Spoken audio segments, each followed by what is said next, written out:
Olá, boa tarde. Meu nome é Max, eu sou chefe pesquisador do Instituto Brasil Agosto.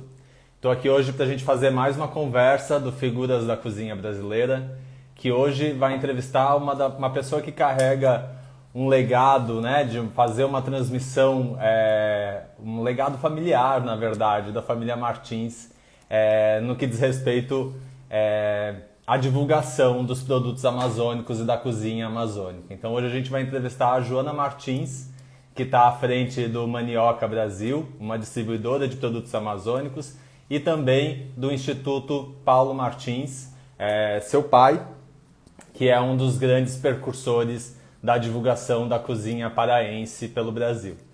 Então, a conversa de hoje promete. Quem está aí interessado em saber mais sobre produtos amazônicos, cozinha amazônica, a diversidade técnica incrível da mandioca, um dos nossos principais ingredientes. A Joana acabou de me encaminhar a solicitação, gosto de gente pontual, então vamos a essa conversa.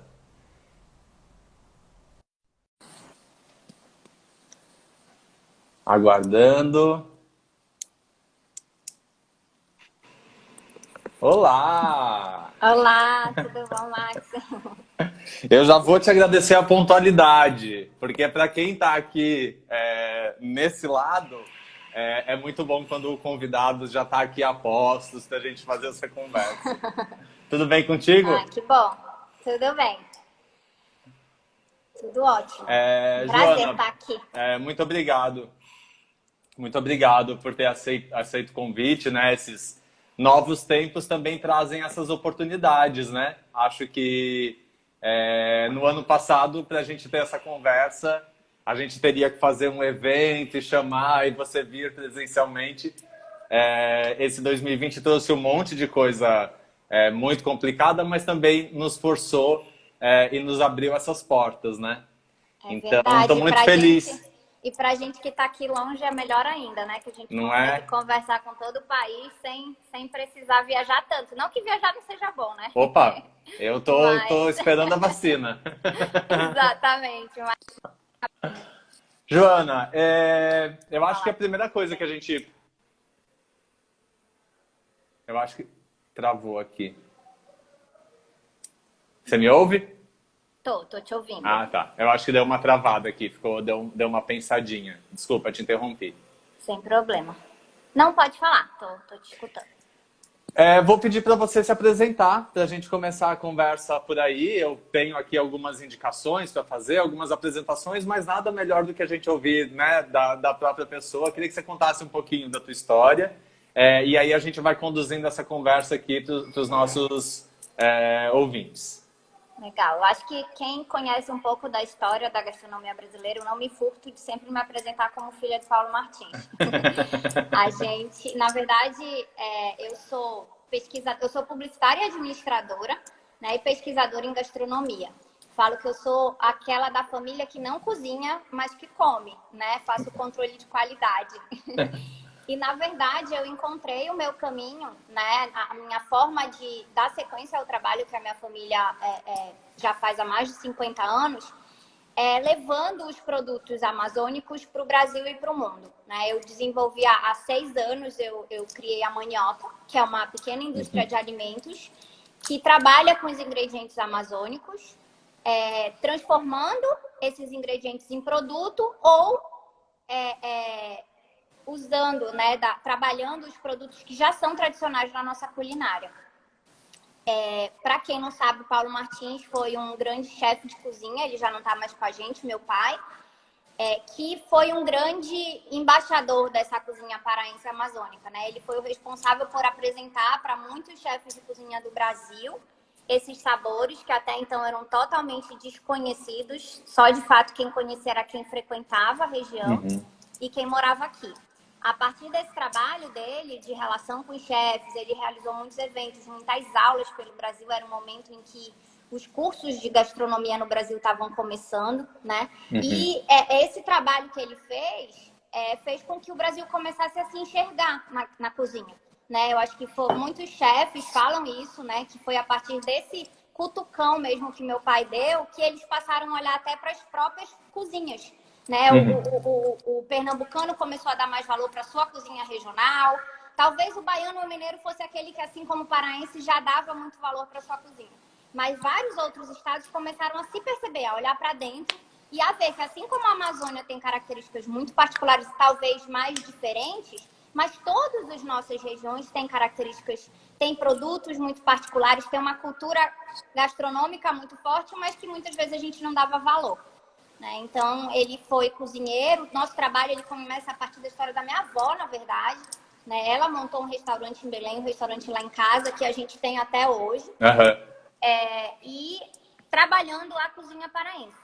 E aí, o meu papel hoje, assim, seja através do Instituto, né, que atualmente está até com as atividades paradas, seja através da Manioca, a gente continua fazendo esse trabalho de apresentar, de tornar acessível os sabores da Amazônia para o Brasil e para o mundo. Esse é o nosso objetivo. É muito legal. Bom, primeiro que eu acho que tem que se apresentar como filha de Paulo Martins, obviamente, sem o menor pudor. Mas muito legal esse recorte que você faz, porque eu sou do sul do Brasil. Moro em São Paulo, mas sou do sul. E teve uma época que eu chefiava um restaurante no sul. E teve uma época em que parece que para falar de cozinha brasileira precisava falar sobre os ingredientes amazônicos, que é um pouco do retrogosto que acontece muitas vezes nessa levada. E isso é coisa do tempo, da evolução da cozinha. Sim. E aí, quando você faz esse recorte, você me fez lembrar que quando eu recebia estagiários no restaurante que eu chefiava, a gente fez em alguns momentos essa provocação, assim, incrível, que a gente esteja tão atento ao tucupi, ao tambaqui, ao filhote, às farinhas d'água. Mas e aí? O que tem de legado indígena na nossa terra? Para a gente também estar atento a essa observação. E aí a gente foi investigar os choclens, os caigangues. Então, isso eu achei muito, muito fabuloso você fazer esse recorte, porque, evidentemente, a gente precisa se envolver, conhecer, se apropriar desses saberes da distância, mas para que eles também sirvam de espelho para que a gente observe os saberes da nossa mesorregião, né? Sim, na verdade, eu acho que o que a gente precisa na cozinha brasileira é isso, né? A dar valor ao que é nosso, seja o que é nosso do meu próprio território, do vizinho ou do mais distante. Mas a gente precisa entender o que é a nossa cozinha, que é uma cozinha diversa, né? Uma cozinha que... E eu acho que talvez por muito tempo a gente não tivesse pensado nisso, né? Não tivesse olhado, não tivesse tido esse olhar que a gente passa a ter de uns anos para cá, né? De investigar. E aí, isso é bom em vários aspectos. Culturalmente, porque a gente se sente mais forte, né? A gente vê o valor que, de fato, a nossa cultura tem. E economicamente também, né? Porque a gente passa a gerar um desenvolvimento local ou nacional, né? Existe um potencial aí de desenvolver produtos e a gente ainda pode se tornar referência no mundo, né? Porque a gente tem ingredientes e produtos aqui que o mundo não tem.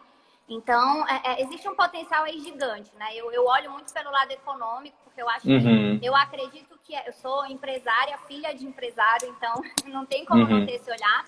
Mas eu olho o econômico aliado ao social, né? Tanto que a Manioca, ela é uma indústria de impacto, né? Como a gente chama. Ela é um negócio que visa o lucro, mas também tem um impacto positivo social e ambiental. Então, é um modelo de negócio que a gente enxerga como um modelo novo, mas que tende a só crescer nesse aspecto, né? As empresas já começaram a entender que o papel dela não é só gerar economia, mas também gerar impacto positivo e a gente vem nessa pegada. Precisa devolver para a sociedade, né? Exato. A gente retira, mas a gente devolve porque é assim que a gente vai desenvolve, fazer o mundo na girar verdade. Direito, né? E não por problemas. A Manioca hoje, eu tenho acesso provavelmente não todos os produtos, mas conheço bastante produtos de vocês, o tucupi preto, o cumaru, o feijão manteiguinha, as farinhas d'água. Tudo isso vocês hoje conseguem distribuir para o Brasil inteiro, é isso? Sim. A gente comercializa para todo o Brasil, seja assim, a nossa história, a Manioca, ela começou desse trabalho que meu pai fez, né, de divulgar. E aí o que aconteceu? As pessoas, elas gostavam, vinham até Belém, ele fez o Festival Ver o Peso da Cozinha Paraense. Então ele começou a trazer muitos chefes e cozinheiros para Belém. né? Começou a gerar um turismo gastronômico para a cidade, porque não só profissionais, mas também quem gostava de comer, quem gosta de comer, começou a querer visitar Belém para conhecer isso em loco. E começou a surgir uma demanda por esses ingredientes, né? Que não são produzidos fora da Amazônia. Na verdade, acho que hoje alguma coisa você encontra. O jambu, por exemplo, que é uma hortaliça, já existe produção fora daqui.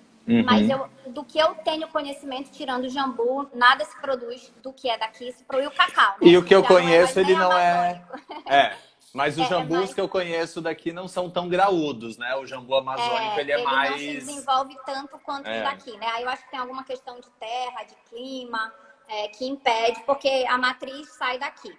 E aí, que aí é a questão do terroir, né? Que é o que a gente fala. Claro. Na gastronomia a gente dá muito valor, né? Dependendo de onde é produzido, você pode até ter um produto similar, mas nunca vai ser igual do seu local de origem.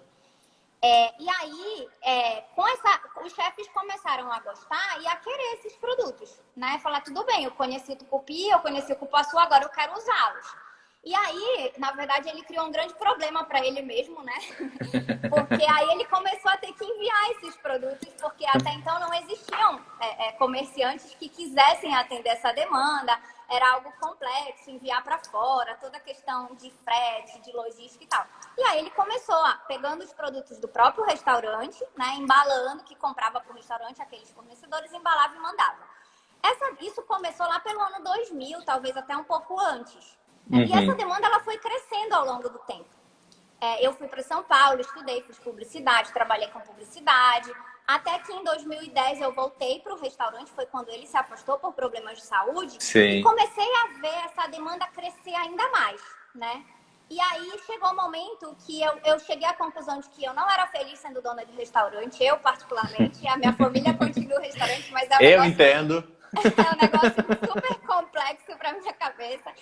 E que existia um potencial de negócio ali, né? Até porque era um momento em que, de fato, a gastronomia brasileira começava a acontecer, os restaurantes começavam a se multiplicar, a mídia começava a falar. E aí a Manioca surgiu para profissionalizar essa comercialização para restaurantes, hotéis e bares, que já acontecia.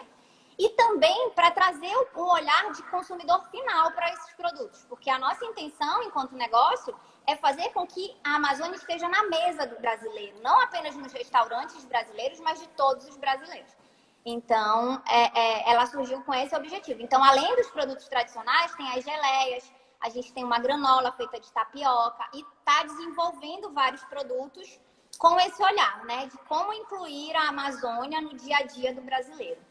Vem muita novidade ainda por aí, assim, o nosso trabalho é difícil porque a gente tem que desenvolver toda essa cadeia produtiva, né? Eu acho que é importante que se fale, existe todo um trabalho de profissionalização dos fornecedores também, porque eles não estavam preparados, não existem indústrias que forneçam matéria-prima, a matéria-prima vem da natureza.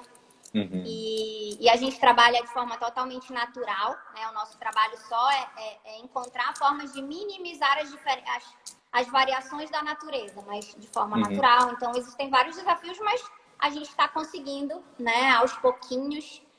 Inclusive, o Instituto ajudou nesse processo. A gente entrou no Grupo Pão de Açúcar a partir de um trabalho de curadoria da Ana Luísa, há alguns anos atrás. Né? Hoje o Pão de Açúcar é um grande apoiador dessa questão de produtos, porque o varejo, né, é um espaço que, para o consumidor final ter acesso, o varejo tem que estar junto, porque é basicamente no varejo que se compra produto, né?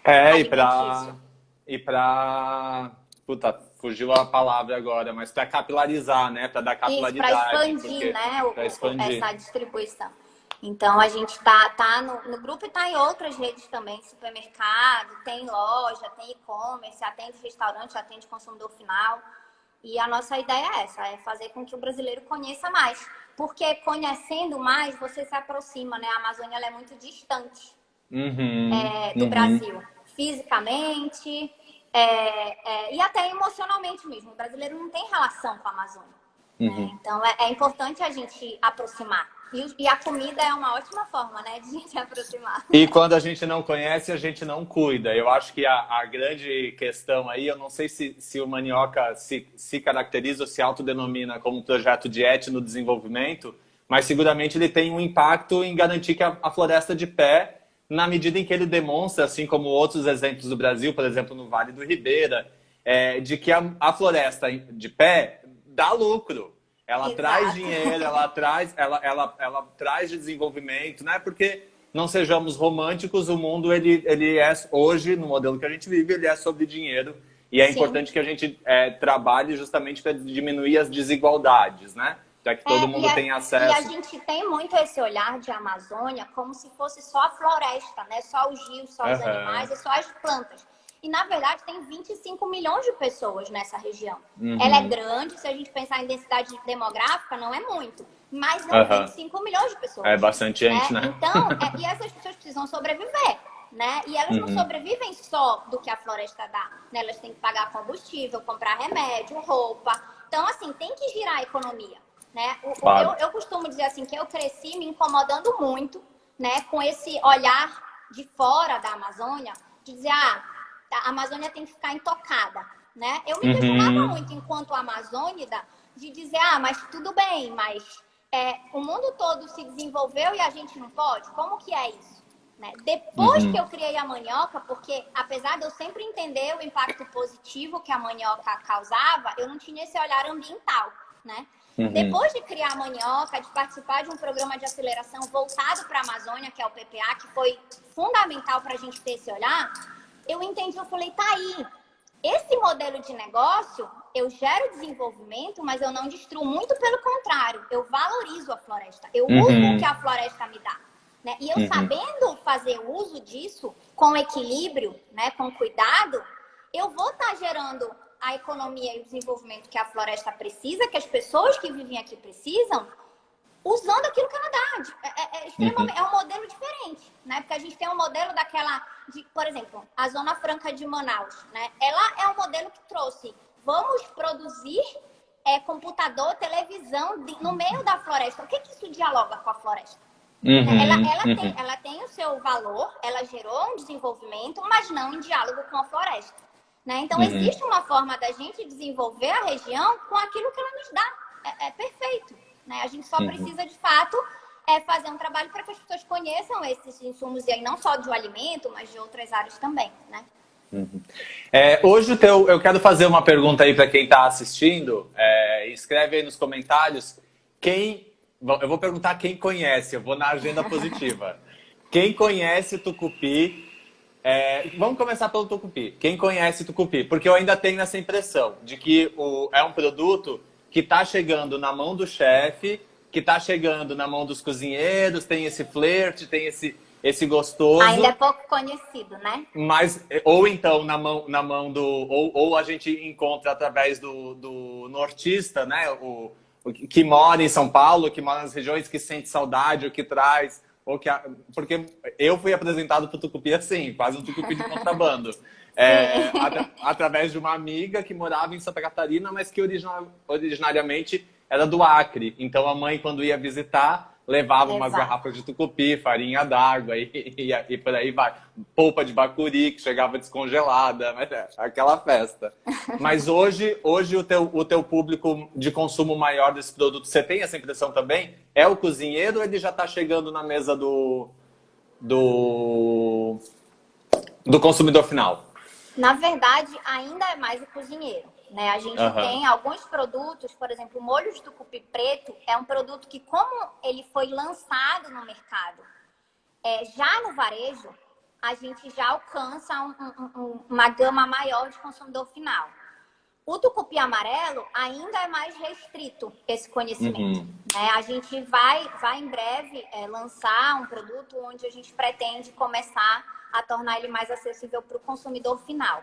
Mas, em geral, o que a gente sabe é que as pessoas ou já consumiram porque tem o nortista, porque, de fato, o Amazônida, ele leva muito da sua gastronomia, né? Então, para onde ele vai, quem conhece um pouco mais, e são famílias que normalmente são bem abertas, né? A receber as pessoas, então, acabam apresentando, isso é muito comum. Ou quem já veio a Belém, né? Ou quem foi a um restaurante e comeu algum prato com tucupi.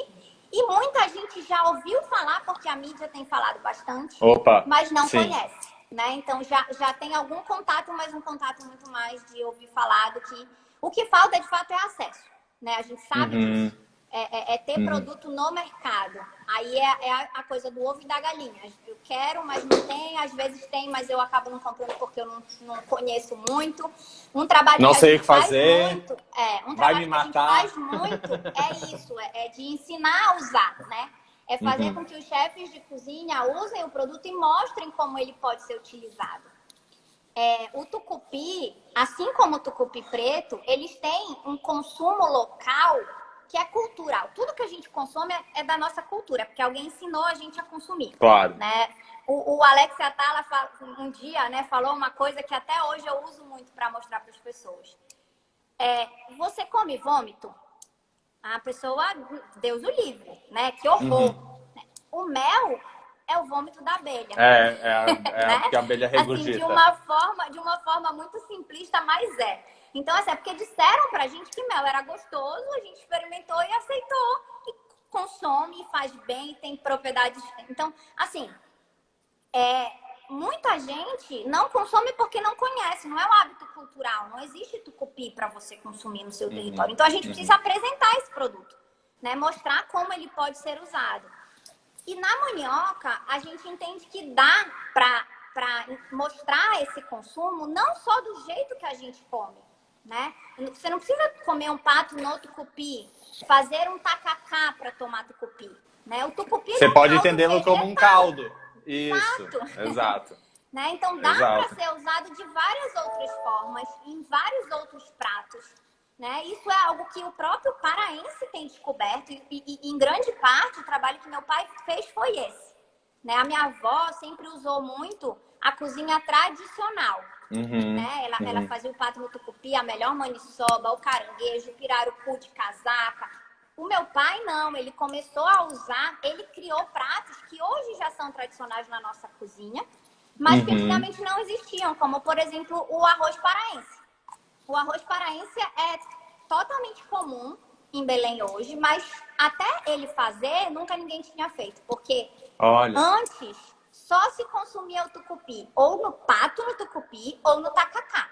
Usar o tucupi ou o jambu em outras preparações, na época que ele fez, ele foi acusado de ser um assassino da nossa cozinha tradicional. Né? E acho que foi exatamente isso que fez o meu pai querer cozinhar, porque ele era arquiteto de formação, né? Ele cozinhava porque na família de cozinheiro todo mundo cozinha, né? De alguma forma. Mas ele se encantou com a possibilidade de trabalhar a cozinha quando ele viu que ele podia inovar essa cozinha tão tradicional, né? Podia fazer poesia. Podia fazer arte, vamos dizer assim, né? Usar a criatividade, ele era muito criativo de fato. E aí usar o tucupi em várias outras formas. Né? Hoje você tem em Belém, tudo você usa jambu, por exemplo. Você põe jambu na coxinha, você faz sorvete de jambu, você põe o jambu na pizza, né? E o jambu ele já não é mais nem usado só na comida, que antigamente era. Né? Hoje você tem produto erótico feito a partir do jambu, você tem bebida feita a partir do jambu. Então, assim, os ingredientes, eles podem ser usados de várias formas. E muitas vezes a gente só usa como ensinaram a gente, né? E dá pra fazer diferente. Então, acho que o caso do tucupi, por exemplo, um risoto feito com tucupi, substitui um caldo que você faz, o caldo vegetal clássico, em vez desse caldo, põe o tucupi. Né? É um risoto diferente. Mas é risoto do mesmo jeito, é um caldo vegetal. O tucupi nada mais é do que um caldo vegetal. Né? Eu gosto muito dessa abordagem. Dá para reduzir ele e aí fazer ele como um molho mais espesso, né? Tem várias propostas. Dá para temperar uma maionese. Ele é um tempero. O tucupi, na essência dele, é um tempero. Assim como o tucupi preto.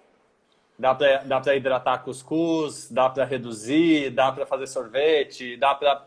É incrível. Eu gosto muito dessa abordagem. Eu costumo dizer que a cozinha tradicional, ela tem que nos servir como um aparato tecnológico para a gente contemporaneizar e jogar para frente. Porque se a gente deixa lá no lugar de museu, ela se esvai, né? Ela desaparece porque a cozinha é uma coisa viva, né?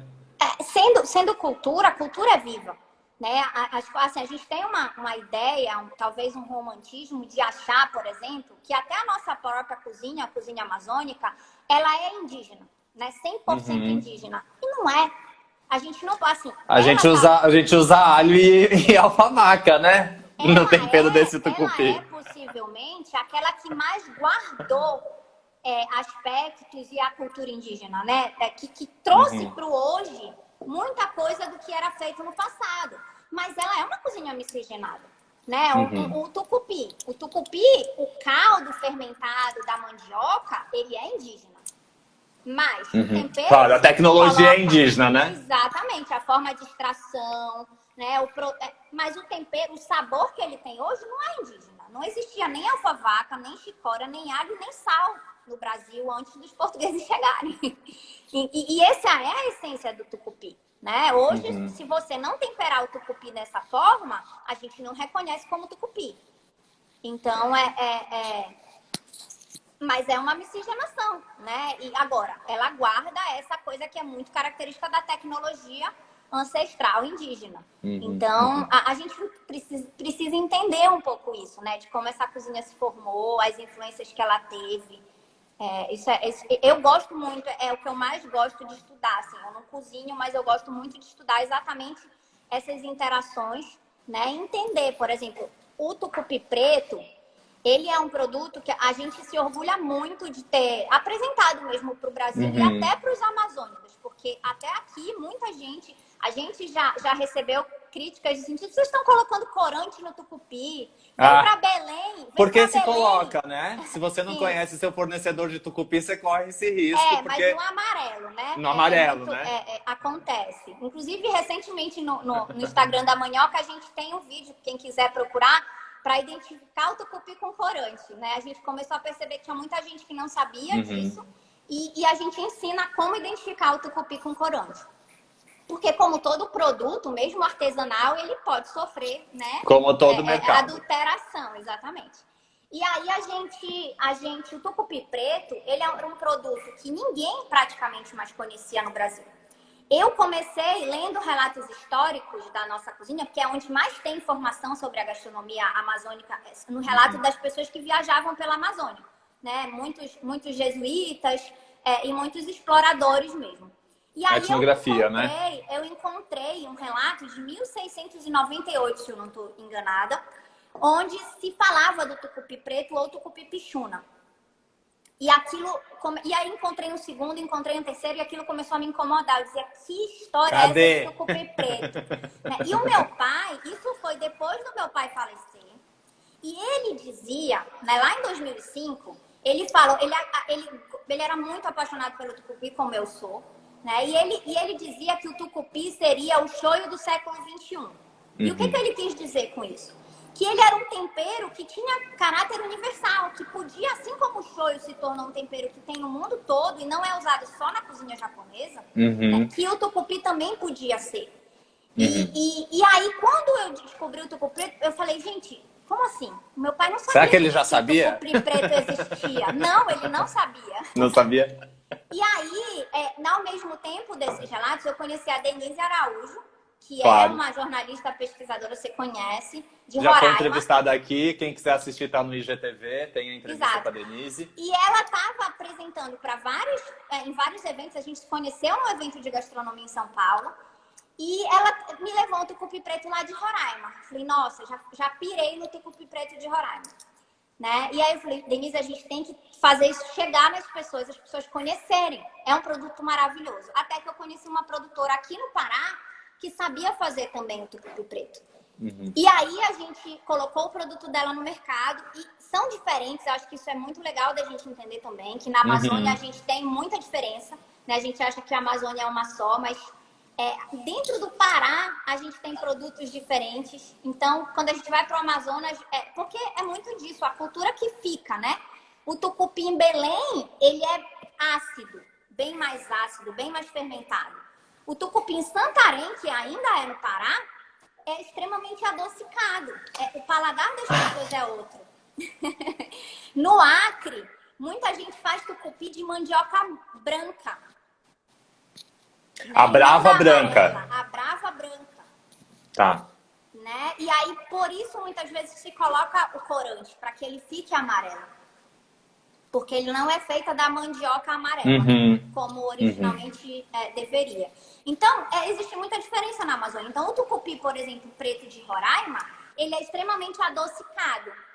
O tucupi preto do Pará, ele é feito com tucupi fermentado, então ele é bem mais ácido, ele é mais umami, talvez, né? Porque ele tem acidez, mas ele guarda a doçura também. E o tucupi preto daqui, a origem, ele é um concentrado, ele é bem pastoso, com sabor muito intenso. E o que a gente percebeu quando a gente apresentou esse produto para o consumidor final? Que era um produto muito complexo para o consumidor final. E aí a gente desenvolveu um molho de tucupi preto a partir dessa base, diluindo mesmo ele, para que fosse mais fácil. Então, trabalhar com o consumidor final, a gente tem que ter esse olhar. Ele quer uma certa praticidade também. O cozinheiro não, ele quer o concentrado para que ele faça a diluição. A diluição que ele desejar. Exato. Já o consumidor final não, é diferente. Então, são aprendizados que a gente vem tendo, né? Como uma forma... Eu falo que o nosso principal papel é traduzir esses alimentos, né? Para o consumidor, para poder inserir na mesa dele. E é super divertido fazer esse trabalho, eu adoro. Algumas pessoas responderam aí, eu vi que a Bel respondeu que ela conhece o tucupi através da Ana e que o Vitor também conhece. Para quem não conhece e está aí assistindo, eu vou ver se eu fiz a lição de casa, João. Bora ver. É um chefe de cozinha sulista. Eu tenho, assim, outros conhecimentos, mas vamos lá. Acho que a primeira coisa para a gente pensar é que, para poder pensar, inclusive, em território, e aí eu vou fazer um paralelo com o que a gente faz com os produtos europeus e com os produtos, ou com até outros produtos brasileiros, mas entender que, assim, a gente fala tucupi, mas a gente está falando, na verdade, de tucupis plurais, né? Porque eles vão ter as suas nuances, não só de território, mas também de produtor, certo? De repente, dentro do mesmo território, vai ter variação de sabor de acordo com o produtor, e isso acontece por muitas razões. Sim. E o tucupi, ele é feito, né? Eu sei que hoje tem gente aí fazendo tucupi com a mandioca mansa, e de onde eu vejo tá tudo bem, desde que chame de outro jeito. Mas o tucupi, ele é feito com a mandioca brava amarela, ela é ralada, né?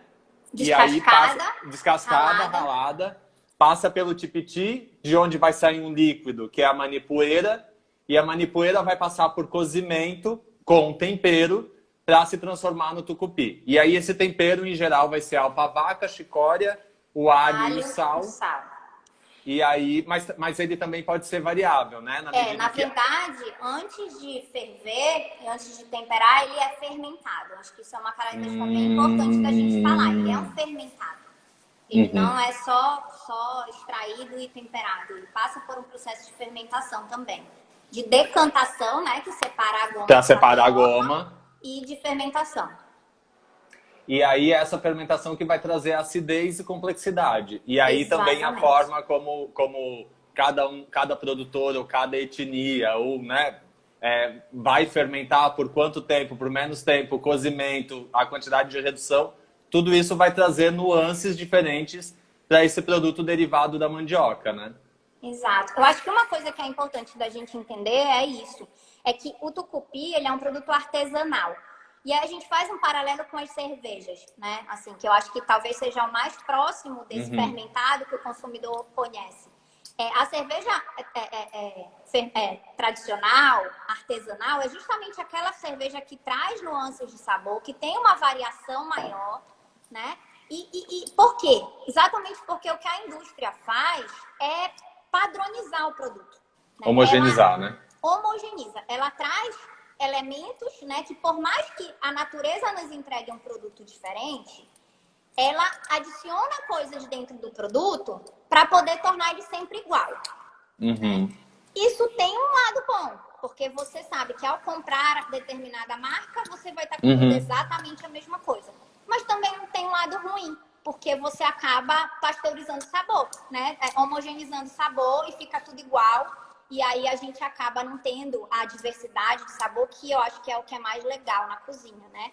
É você saber trabalhar, hoje tá de um jeito, amanhã tá de outro, mas é gostoso do mesmo jeito. Então, esse olhar sobre o ingrediente. Traz isso, né? Mesmo a gente, hoje, a gente coloca a nossa marca no produto, mas a gente explica para o consumidor, pode sofrer variação, porque a gente não usa aditivos artificiais. Então, o que a gente faz é só controlar o processo de produção. Mas, na época do inverno, a mandioca ela tá mais aguada. Então, eventualmente, eu posso ter um tucupi um pouco menos forte, né? Eu faço todo um trabalho para minimizar ao máximo, mas nem sempre eu vou conseguir, porque é natural. Né? Então, essas nuances que o consumidor precisa entender entre um produto industrial, essencialmente, e um produto artesanal. Acho que isso é bem legal. E cada produtor faz do seu jeito também, né? Não existe uma receita única. E isso é muito incrível, né? Eu acho que sempre que eu escuto tanto você quanto a Daniela, tô fazendo dietagem agora, tá? Me faz pensar sobre isso, de que existe muita técnica. Eu acho que uma coisa que a cozinha brasileira é, assim, injustamente acusada de ser uma cozinha que não tem técnica. É um absurdo você dizer isso quando a gente fala de, assim, de uma diversidade de produção de ingredientes, como, por exemplo, o que a gente está falando aqui do tucupi, mas a gente pode estender esses exemplos para outros derivados da mandioca, como a farinha d'água, a farinha de orani, as farinhas secas do sul, que não são nem torradas, são só raladas e secas ao sol. Então, essas diferenças, o quanto a gente não... a gente perde por não estudar esses territórios. E a gente faz isso com outros ingredientes. A gente faz isso com o café, a gente faz isso com as cervejas, a gente faz isso com os meles nativos, a gente... E principalmente de produtos estrangeiros, né? A gente valoriza a origem. Faz isso com o vinho, com o azeite, né? Com o presunto, mas não faz com isso o com peixe, aquilo que é nosso. Mas não faz isso com aquilo que é nosso. E aí a gente vive um cenário em que farinha de mandioca em mercado comum é absurdo o que a gente tem acesso, porque é uma coisa completamente homogeneizada e com pouco recurso técnico diante de tudo que a gente tem, né? Porque e sensorialmente muito pobre, né? Sensorialmente muito pobre. Eu acho que isso é algo que a gente, enquanto negócio industrial, porque assim, na essência, a gente é uma indústria, porque a gente, o modelo de negócio é uma indústria, mas eu acho que talvez a gente, por muito tempo, não se via como indústria, justamente porque, apesar da gente, de alguma forma, padronizar, eu digo que o nosso trabalho é um pouco padronizar, mas a gente padroniza ainda respeitando os limites da natureza, né? E eu acho que isso falta muito na indústria, né? A indústria, em geral, ela passa por cima e eu sou uma grande questionadora desse processo, até mesmo dentro do meio industrial de alimento hoje, né? Que eu acho que é importante a gente se questionar esse modelo, porque a gente não está levando comida de verdade para as pessoas quando a gente padroniza demais sem respeitar a natureza, né? E uma coisa que você falou que eu acho interessante, Max, é da gente conhecer mais, né? E eu acho que o Instituto ele é super importante para isso, o Instituto Brasil Agosto. E eu digo que hoje o nosso papel, às vezes, é até mais de ensinar do que de vender, né? Porque é isso. A gente dá valor para aquilo que a gente conhece, que a gente respeita, que a gente enxerga o valor. O tucupi, por exemplo, é um produto...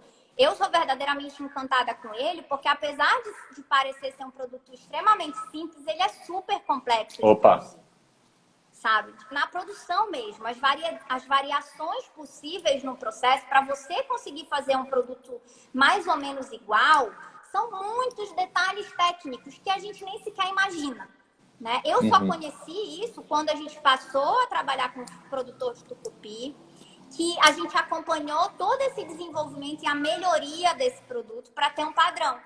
E aí é que a gente vê o quanto todos esses processos de produção tradicionais são complexos, né? Não é só, descasca, espreme, fermenta, sabe? Falar é fácil. Claro, mas olha, né, sente. Bom, né? Então, eu acho que isso é algo que a gente precisa falar mais, inclusive. Né? O chocolate, por exemplo, as pessoas não têm ideia do que é um chocolate. Né? A indústria simplificou tanto o chocolate, a complexidade da fermentação que tem ali, do cuidado para você fazer um produto de qualidade. Então, isso é extremamente interessante. Né? E até produtos mais corriqueiros da cozinha do brasileiro, como, por exemplo, o açúcar, né? O açúcar mascavo é um açúcar que, de alguma maneira, de onde eu vejo, ele cai em desuso, porque eu ouço muito a queixa de que o açúcar mascavo sempre vem diferente, às vezes vem mais assim, às vezes vem mais daquele jeito. E esse é justamente o legal do negócio, né? Você ter um produto que é variável e que você vai desfrutar Só que para isso precisa desenvolver essa habilidade, precisa ter esse conhecimento, ter esse saber, ter essa educação. Mas olha que fabuloso se a gente pudesse falar popularmente de que a receita é com Grammy-Shop, por exemplo. Né? Então, e a gente não, a gente tende, se você for fazer um inventário de receita, você vai ver que o açúcar refinado ele está muito mais presente justamente por essa homogeneização, né? Essa ideia de que ele sempre vai trazer o mesmo resultado. Na verdade, o que precisa é o consumidor entender que tem que haver um equilíbrio entre a praticidade, né, e o sabor. Tudo que é muito prático, excessivamente prático, não é tão de verdade, né? Então, a gente precisa ter um equilíbrio nisso. E tende a não ser tão saudável também, porque obviamente para passar por esse refinamento, ele vai precisar de uma série de intervenções. Né? Com certeza não é tão saudável. E aí a gente está aqui falando do tucupi, a gente se enredou nesse assunto, que eu já imaginava. Mas o Mandioca hoje também distribui outros produtos, né? Então, a gente falou um pouquinho da farinha d'água, da farinha de tapioca flocada. Exato. Cada produto nosso, eu acho que é uma live pra gente comentar, né? Mas a Opa, gente tem fica aí a sugestão. uma linha de geleias. Hoje são 9 sabores de geleia. E aí a geleia veio exatamente porque ela é um processo de conservação, né? Específico para frutas. Então a gente consegue levar esses sabores a partir das frutas de uma forma, apesar de colocando açúcar, mas a gente consegue preservar bastante esse sabor original, né? Além disso, tem os temperos, que é o tucupi preto, e tem as farinhas, que são as farinhas d'água, a farinha de tapioca, tem o feijão manteiguinha de Santarém, e a gente lançou esse ano, que aí já é um produto com essa novo formato, vamos dizer assim, para estar na mesa do consumidor do dia a dia no Brasil inteiro, que é uma granola. É uma granola feita com a farinha de tapioca flocada e além da farinha leva nibs de cacau, cumaru e cupuaçu. Né? São vários ingredientes amazônicos. Todos amazônicos. Exato. Que dialogam aí. Tem o floco de milho, tem a uva passa, né? É um mix de Amazônia versus granola. E é assim que a gente faz, né? Exato. E que dá para substituir uma granola comum e dá para comer como pipoca também, porque ela é tão gostosa que tem clientes nossos que comem como pipoca. E são esses os nossos produtos. A gente está desenvolvendo, tem mais de 10 produtos em desenvolvimento, né, com esse objetivo de adaptar um pouco esses ingredientes amazônicos para o dia a dia do brasileiro. Então, esse ano ainda a gente vai lançar um produto e no ano que vem deve lançar pelo menos uns 5 novos produtos. Incrível, eu acho que tá aí. Vocês são, sem dúvida, um grande exemplo, assim, que bom, né? Que a gente vê surgir cada vez mais negócios, que são CNPJs, mas que são, e tá tudo bem, mas que são negócios que têm essa... Propósito é um termo que já está meio assim, ai, que canseira, mas eu acho que é o melhor termo nesse sentido, né? Eu acho que assim, a gente entendendo, né, que a gente acabou talvez demonizando muito os negócios no Brasil. Na verdade, dá para fazer negócio sem ser tão ruim assim, né? Até porque é preciso, gente. A gente precisa de dinheiro, né? Quem disse que não? Né? Quem disse que dá para sobreviver sem dinheiro? Ninguém sobrevive. Então, e é uma forma da gente valorizar a cultura, valorizar o território, valorizar a natureza, né? Seja com a castanha do Pará, seja com o baru, né? Seja com... eu participei dentro do Instituto Paulo Martins, a gente participou de um projeto que é bem legal isso de falar para cozinheiros especialmente, projeto do Ministério do Meio Ambiente. É um livro de receitas com frutas de todo o Brasil, né? A gente coordenou o capítulo do Norte e aí várias universidades fizeram trabalho das outras regiões. E é muito interessante a gente perceber, porque assim, é o que eu falei, às vezes você não usa porque você não sabe como usar, né? Mas também, se não tiver a receita e se você não tiver acesso ao produto, você também não vai usar. Então tem que ter os dois. A gente tem que romper essas barreiras. O que faz a gente não consumir mais produtos brasileiros? Né? Tem que ter as empresas, os empresários, os produtores que sejam incentivados a produzir. E tem que ter os cozinheiros também que ensinem as pessoas a consumirem, porque elas já não sabem mais, porque já não têm acesso. Então, é importante que tenha os dois caminhos, né? Porque só um também não funciona. E aí, eu vejo na gastronomia brasileira esse movimento de chefes que a gente tem hoje no Brasil como extremamente importante para isso. A mandioca teria um trabalho muito maior, né? Se o meu pai não tivesse, enquanto cozinheiro, começado a apresentar e outros cozinheiros continuassem a usar e a divulgar e a usar nos seus restaurantes. É um caminho, né, que a gente tem. Porque como pequeno, especialmente, talvez se uma grande indústria amanhã queira fazer tucupi, seja mais fácil do brasileiro conhecer o tucupi, mas a gente é pequeno, então nosso poder de ação é limitado, né? Então é uma rede, né? A rede de cozinheiros com os produtores, com as indústrias, e a gente vai transformando essa realidade. Eu acho que você traz aí uma questão muito interessante, que eu costumo sempre falar quando me perguntam sobre cozinheiro ou chefe, o que é um chefe? Chefe é quem está na cozinha, né? Tem sempre esse debate. E eu costumo usar uma definição que hoje eu entendo que contemporaneamente, nesse momento de internet que a gente vive, um bom chefe de cozinha é aquele que consegue, além de fazer uma boa comida, no seu restaurante ou não, gerar tendências sobre a alimentação. Então, o papel do chefe de cozinha hoje, do cozinheiro hoje, é também esse, né? Gerar tendências, agir de forma educativa para fazer uma promoção de um modelo de mundo através da plataforma da cozinha. Porque, no final das contas, é defender uma cosmovisão, um modelo de mundo, um modelo de sociedade. É isso que você faz. A Olga é uma cozinheira, a Olga que fez um comentário aqui, se eu não estou enganado, é uma cozinheira brasileira que tem um restaurante em Buenos Aires, chama Bandeja que Brasileira. Legal.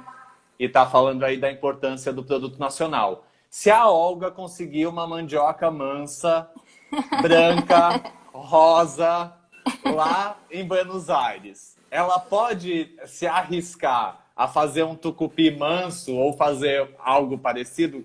O que você acha a respeito? Então, eu particularmente acho que ela vai fazer um produto que pode ser muito gostoso, mas não será o tucupi. Né? Eu acho que isso é algo que a gente... Como o do El Bulli também não era. Não era, exatamente. O meu pai, por exemplo, a gente tem um prato no restaurante que é o mussuã de botequim. Amo, com farinha d'água e carne desfiada. Exatamente. Por que ele criou esse prato? Porque mussuã é uma tartaruguinha, né? É uma espécie de tartaruga que é proibida de ser consumida porque está em extinção. Claro. Então, só que era um produto que é amado por aquela geração. Hoje, a minha geração, por exemplo, já não conhece mussuã. Porque já foi proibido na década de 80, foi quando eu nasci, então já não consumi mais. Mas aquela geração dele era alucinada por mussuã. E aí, quando ele se viu proibido em comercializar o mussuã original, ele conseguiu, né, pegar uma outra proteína que tinha as características parecidas com a do mussuã, temperou com os mesmos temperos que se temperava no mussuã e ficou muito parecido. Mas ele não diz que ele está servindo o mussuã. Ele diz que é inspirado no mussuã, tanto que é de botequim. A ideia do nome é exatamente esse, porque no botequim fazem essas falsificações, né? Então, assim, esse tucupi, esse produto pode até ser um tucupi de botequim, mas não será um tucupi amazônico, né? Então, acho que... E às vezes a gente acaba... Mas a gente incentiva que faça, certo? Mas a gente incentiva que faça. Chama de outro jeito. Exatamente. Inventa um nome, gente. Seja o autor do produto que você criou, né? Cria um nome para ele. Eu acho que faz até mais sentido do que você usar. Por exemplo, muita gente fala, o cumaru é a baunilha da Amazônia. Não, gente, cumaru é cumaru. Ele pode substituir a baunilha. Né? O tucupi preto, ele substitui o shoyu, substitui o molho inglês, mas ele não é um shoyu, ele não é um tipo de shoyu. Eu acho que às vezes é muito da forma como a gente fala. Comunica. Né? Comunica. E é isso, dá pra fazer, se ficar gostoso, ótimo, é um produto novo que você inventou. Né? Um produto feito a partir da mandioca branca, mansa, e é gostoso, e dá pra usar como, e vamos trabalhar, entendeu? Não acho que a gente não possa fazer. Mas a gente precisa entender culturalmente o que a gente está fazendo. Eu acho que isso é muito importante na cozinha brasileira, né? Para a gente se inspirar em algo, a gente precisa conhecer. Não dá para não conhecer e querer fazer, imitar. E eu acho que isso não é saudável, sabe? Eu particularmente não acho. Até para a gente tomar cuidado com a apropriação e o esvaziamento dos significados desses produtos, Também. porque isso empobrece o produto. Exato, né? também. Quando a gente fala, quando você fala aí agora eu tô super inspirado no seu pai, já tô poetizando aqui, mas quando você fala que a indústria homogeneiza, a gente também tem que tomar cuidado para culturalmente não homogeneizar e não pausterizar os significados desses ingredientes, né? A gente tem isso muito claro ou Olha, um pouco mais claro. Fazendo um paralelo com a cozinha italiana, a cozinha do Mediterrâneo. O que o azeite é? Ele é um óleo. Na sua essência, ele é um óleo. Certo? Quando a gente cria um nome diferente para um produto, o italiano podia chamar o azeite de óleo de oliva. Talvez ele até chame. Mas para o mercado internacional, isso foi trazido como um azeite. É um nome novo. Alguém criou esse nome para diferenciar o produto. Então, assim, quando a gente faz um produto diferente, a gente tem que dar um nome diferente. Não é a mesma coisa. Né? Eu falo muito do tucupi, porque eu vejo que assim, não existe uma legislação que diga o que é um tucupi, né? Na essência mesmo não tem. Mas, se você dá um produto para um paraense, para um amazonense, para um acriano consumir, e ele não te identificar como tucupi, ele não é tucupi. Né? Porque é autorreferenciado, né? Exatamente, é da cultura, é o povo que sabe o que é o produto. Então é isso. Claro. Provou, não é amarelo, já não é tucupi. Começa daí. Aí você pode dizer, põe corante. Tá correto? Eu acho que não, né? Sim. Se você quer fazer o produto de verdade, faz direito. Basicamente isso. Então não é tucupi. É outra coisa, vamos inventar um nome e ser feliz. E consumir, se for gostoso. E consumir, né? Exato. Porque é inventar esses novos jeitos. Assim, eu estou trabalhando um texto agora e que a gente tem muito essa coisa, voltando para o início da conversa, porque a gente está finalizando, mas é preciso, é tênue a linha, mas tem que tomar um cuidado, ao mesmo tempo que precisa contemporaneizar. Então, não é colocar no museu, mas também não é virar bagunça, sabe? Exato. Precisa ter um respeito ético, porque pra gente, acho que isso da apropriação é algo muito claro mesmo, assim, né? Não, e quer valorizar o produto, compra o produto, porque aí você tá garantindo que o produto continue sendo feito e a tradição continue viva. Hoje, por viva. exemplo, já se produz azeite no Brasil, já se produz vinho no Brasil. Quanto tempo demorou pra gente conseguir produzir? Porque a gente precisou aprender. Né, a fazer e a fazer da forma correta e a ter a oliva correta, a ter a uva correta, né? Tem as suas características, não é o mesmo produto que eles produzem, não é diferente, mas tem qualidade. Então é isso que a gente tem que fazer.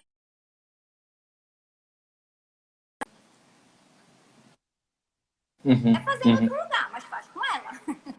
E aí você vai estar fazendo tucupi. Ele não vai ter sido feito na Amazônia, talvez ele não fique tão gostoso porque não tem o terroir. Mas vai ser tucupi. Acho que tá dando uma travadinha aqui pra mim. Joana tá aqui ainda. Eu tô aqui. Oi, tá aí? Você tá Tô. me ouvindo? Tá, Tô. né? Óbvio, tá me respondendo, que pergunta boba. É que a tua imagem... Deu uma travada, né? Pra mim tá travada aqui. Mas a gente também tá chegando nos finalmentes aqui, como eu imaginei essa conversa. Eu queria falar do polvilho, da farinha de mandioca, da farinha d'água, das diferenças das 4.000 variedades de mandioca da família botânica. Eu ouvi recentemente você comentar sobre a mandiocaba e a maniçobeira, que foi novidade para mim também. Então, o que eu posso fazer é recomendar que as pessoas sigam a Joana. Vai ficar aqui marcado no comentário o arroba dela. Sigam o Manioca Brasil, comprem o produto. Não sabe o que fazer com o produto? Entra no site do Instituto, pesquisa, tem receita. Mas, tucupi é um caldo, né? É só um caldo. E assim, Max, Então... hoje a gente tem uma loja virtual que em São Paulo os nossos produtos chegam em até 12 horas. Então não tem mais desculpa para não ter o Nossa produto. Senhora. Eu vou te contar que recentemente, provavelmente amanhã, vai ter uma encomenda grande aí que a gente está mandando para a França, com um monte de tucupi preto, vai ter bastante pedido. Então... Que bom.